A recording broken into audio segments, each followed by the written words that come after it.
Hey everyone, and welcome back to the Let's Play Castlevania Curse of Darkness. In the last episode, we started the game, and now we are here. It's quite the literal and simplest explanation I can give you. In the last episode, I talked about sealed by an unknown power. It looks like we have to come back with that. I talked a little bit about Bloodstained, and this is pretty much why I'm here. Castlevania games, and that most people were choosing to play the 2D Castlevania games, and that I am choosing one of the only 3D ones. Is it coming from that tombstone? Oh, also these glitches could not fix. How conscientious of him. He carved the instructions into stone along with the So it's just gonna look funny the whole time. So that's how badly he wants me to regain my powers. Very well. Heed my words, O great powers of darkness. Release to me the tortured souls. Let me infuse him with my life force and awaken him to the world of the living. Immaculate being, appear before me now!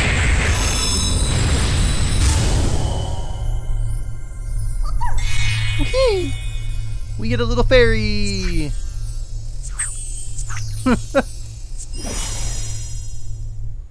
just like, what the fuck was that? Well, well. Devil forging, isn't it? Never seen that before. Quite impressive. It's enough to make your blood run cold. Who are you? Oh, my apologies, my lord. I should have offered an introduction. I go by Zed. I'm here for one purpose only. To purify this land of the pestilent curse which infects it. I see. You, on the other hand, are pursuing the other Devil Forge Master, are you not? The one you seek fled toward the chapel on the other side of the mountain. He made his escape through the back of the castle. What concern is Interesting this to face. He is the one protecting the curse. Ergo, he is an impediment to me, and to all those who abide in this land. I see. Very well. I, Hector, thank you for your help. Now, if you'll forgive me, I must be on my way. Alrighty then. So it looks like cutscenes are still going to be a problem. Innocent Devil, Infant Fairy appears. Ooh, we get to name him. I forgot about this. I don't know if I want to name him Shin. I like Shin. We'll go with that one. Yes. Alright, Innocent Devils are the mystical, untainted familiars created by Devil Forge Masters. Innocent Devils have absolute loyalty to their creator. Summoned ID may grant status enhancements to Hector. Status enhancements can be examined on the status screen. Innocent Devils use hearts as energy, and whenever they take damage or use a special ability, their heart energy will decrease. If they lose all their hearts, the ID will revert back to soul form, and at this point, they will simply hover around Hector. If Hector gathers enough hearts, the ID soul can then be restored to material form. Innocent Devils cannot die. Innocent Devils level up with experience points by defeating enemies just like Hector. When an enemy is defeated by either Hector or the ID, both Hector and his ID will gain experience. An ID must be summoned for it to receive any experience points. However, to truly succeed, level up both Hector and his Innocent Devils. Yada yada yada. About attacking characteristics of fairy type Innocent Devils. Tends to float around the player. They have the ability to open up treasure chests, and they can restore HP or heal status ailments. So auto, obviously it's on automatic words. I'm blanking on them. And command, you know, heal on my command by pressing triangle. But put them on auto and come on over here. Bam, bitches! Alright, we got a Dragon Crest out of that one. Part of the crafting in this game. Now, it's time for us to go back. So that, I think we're going to go all the way back to that right path that we talked about at the beginning of the game. We're going to keep him on auto for now, but also now that we have him, we're going to be collecting hearts from our enemies and from torches, those things. I don't know if there are breakable walls like in the 2D versions. I can't remember. I mean, there are breakable walls in secret paths, but breakable walls that we break, or maybe if I recall, there's a devil later on that's like a strong type devil. He may break them.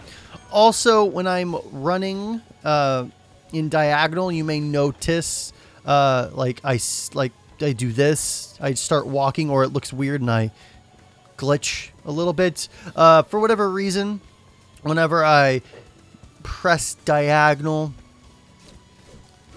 walking just doesn't want to work properly. That's some sort of glitch or issue with the emulator. So again, sorry. Lots of glitches abound, but you know, I really just want to play the game. I really don't care too much about the glitches. They're not stopping me from enjoying the game, and hopefully they're not stopping you from enjoying the video. And if they are, I greatly apologize. There are plenty of less glitchy videos on my channel that you could watch. Let's go ahead and skip ahead back to the split path where we took the left at the beginning of the game. Okay, we are right outside that save point from the start, so let's go ahead and take the right now and go on down to the water. It's a nice little bath, and then the merman. So all of these enemies should be relatively, you know, familiar compared to the, you know, Castlevania games. On the way back, I leveled up, and so did my trusty fairy. Trusted fairy. Oh, look, the program lost focus again. I really don't know why it's doing that, but it's a shame and it's annoying. This game, is so good. I legitimately think that this is a very, excuse me, overlooked game. Something fits into this door. Will you insert the dragon crest? I shall. So we can't actually progress unless we went left first. Or, not first. I guess you could have gone right and then gone left. But anyways, the bestiary contains information about monsters that Hector has battled. View the bestiary by selecting this option in the status screen. A new entry will appear in the bestiary for each new monster that Hector faces. Alright, so I don't know what this fuck is. Oh yeah, this guy. We faced one of him. Bam! So combat's pretty interesting in this game. Jumping and attacking for that big gentleman is pretty effective, I find. That's obviously why I've been doing it. But I mean, just wail on them and eventually they'll die, right? This looks like something I can go through. Like, I want to say that I can break walls, but I don't remember. All right. Lots of lovely meat. Not out of a wall, but out of a candle, right? I guess it's just as equally as fucked up. Oh, I thought that said level 9 ghosts. Well, they're level 3 ghosts. Not nearly as amazingly fucked up as I thought that was going to be. Okay. Sorry, just looking around. I'm a little tired. I don't know what my deal is today. I drink lots of coffee. I got sort of enough sleep. I've been playing The Witcher 3 a lot, and oh god, that game. I played a lot of the second one. I actually had gotten it given to me by CD Projekt Red when it came out on the 360, so Witcher 2 Enhanced Edition.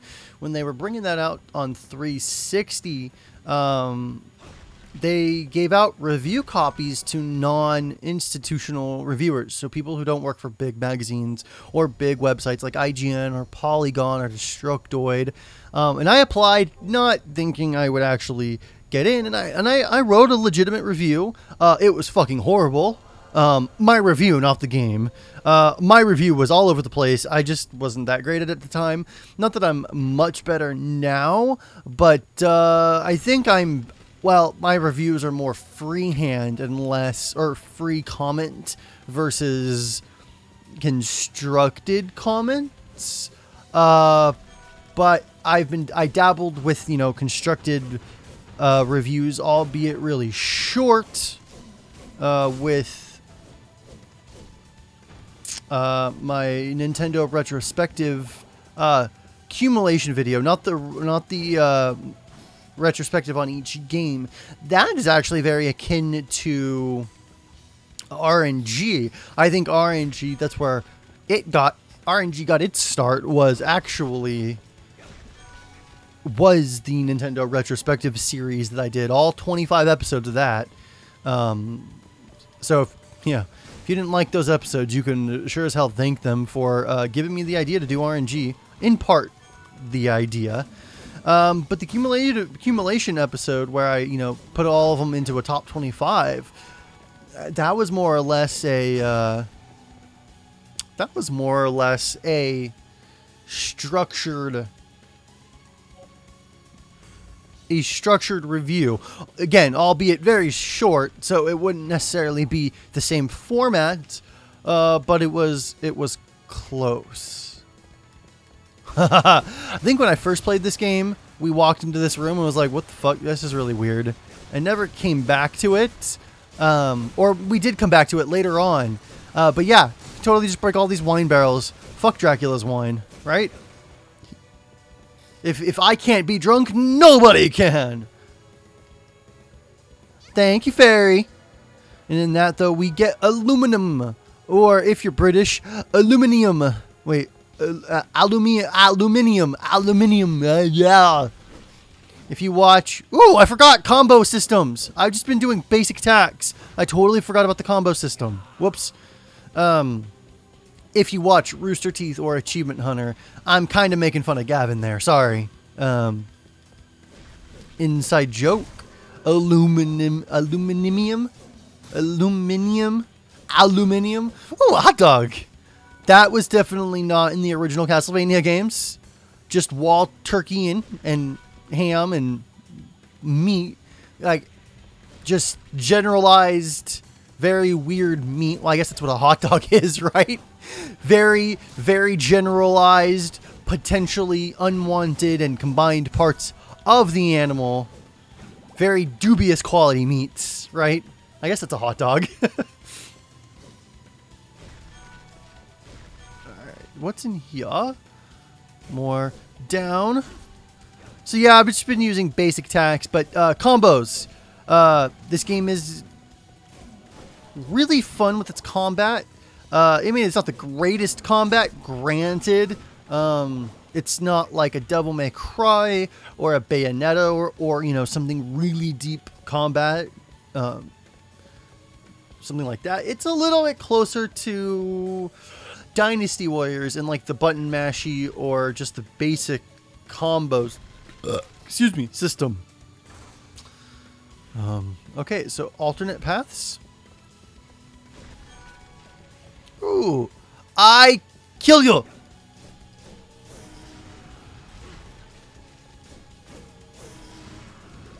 Oh, fucker went into the wall. Oh, got him. Ooh, I leveled up. I'm going to go this way because there's probably something over here. If nothing more, if nothing else but enemies.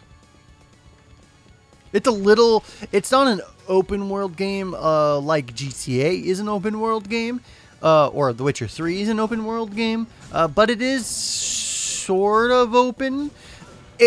Again, like I mentioned many times already, it takes a lot of the tropes and similarities of other Castlevania games and kind of brings it in together. Ooh, that was a big lag spike. So, Symphony of the Night, you had several... I think it actually really started with Rondo of Blood, where you had a lot of them branching paths. 2 was kind of an open world also. I think that would be where it officially started.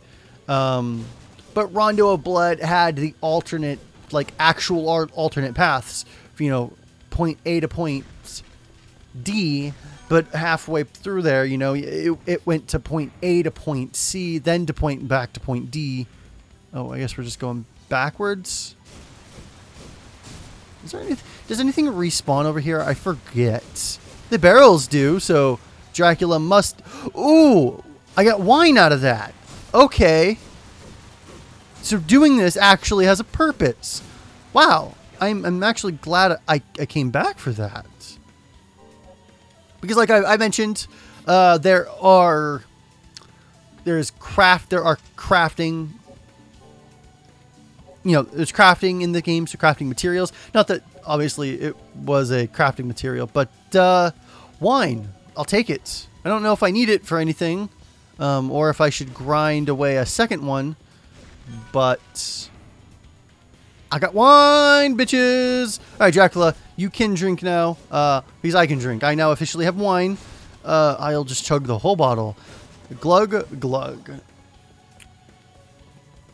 Where is the next save point? Not the previous save point, the next save point, because I would actually like to end this episode. I'm gonna not try to go for too long episodes. I personally like long episodes. I like being able to fit more of the game into an episode, personally. And I haven't had complaints about the length, but I personally want to try to achieve sub 20 minute length episodes for this series. Attempt to, not that every episode will be under 20, especially when right now my time code is hitting 21 minutes, but I have a big chunk of cutting to do, and I don't know how long that was. So, I could guess, but, you know, it's hard to explain. I just got to go as best as I can. As long as I'm not making 5-minute episodes, right? Or 10-minute episodes. God, that harkens back to old YouTube, where every video could only be a max of 10 minutes and 59 seconds. God, so glad that I don't have time limits anymore. I've been at time limits for years. God. Most people probably don't even realize that there were time limits. All you youngsters on YouTube. God, I feel old saying that. And I'm not even old. I'm only 24. Ow. Ow. Ghosts hurt. One reason why you may not want to put, your fairy on auto like I have had him off of, if they're getting low on hearts, and obviously healing me would kill him or take away his last remaining hearts. So that would be a reason to not, but we're good. So was this just a fighting room? Alright.